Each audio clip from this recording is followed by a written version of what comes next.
I've got my soles on now, so let's drill in the heels. So what I am going to do, just to make this a little bit easier, is that I'm going to take a little bit of my stronger glue and I'm just going to place some on the edge of the heel. This isn't to give it a particularly strong hold, it's just to hold it in place while I drill. So I'm just going to place that down, making sure that I've got the heel exactly where I want it, and most importantly that it's not sort of like off to the side or at a weird angle like that, and sort of look like it's in a nice position at the back of the shoe, which that does. Looks pretty good to me. And then I'm gonna take the drill, and remember we've got that metal shank down the inside of the insole, so I'm gonna try and put my screws on either side of that shank.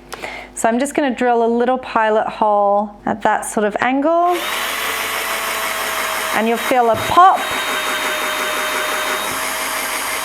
When you feel that pop, it's gone through the insole and hit the heel, which is exactly what we want. So when you hear that pop, just keep going.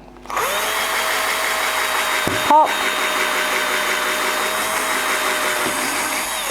And then we're just gonna take our screws and place them in there. I'm using 3/4 inch screws for this, and make sure they're flat topped. That's the most important part.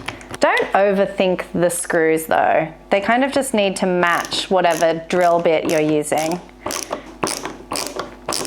Okay, so that's gone in really, really well. It's so important when you do this that you get them really nice and flat and flush to the insole board. If they're sort of poking up a little bit in the insole board, you will feel that on the bottom of your foot. Okay, this shoe is almost finished, to be honest, and I am really happy. That heel is not going anywhere and it's on there really securely. Looking awesome. Last thing we need to do is add our insole sock, and we'll be putting a little bit of comfort foam in there as well. So I'm gonna go ahead and drill in my second heel, and then I'll see you in the final video, which is insole socks.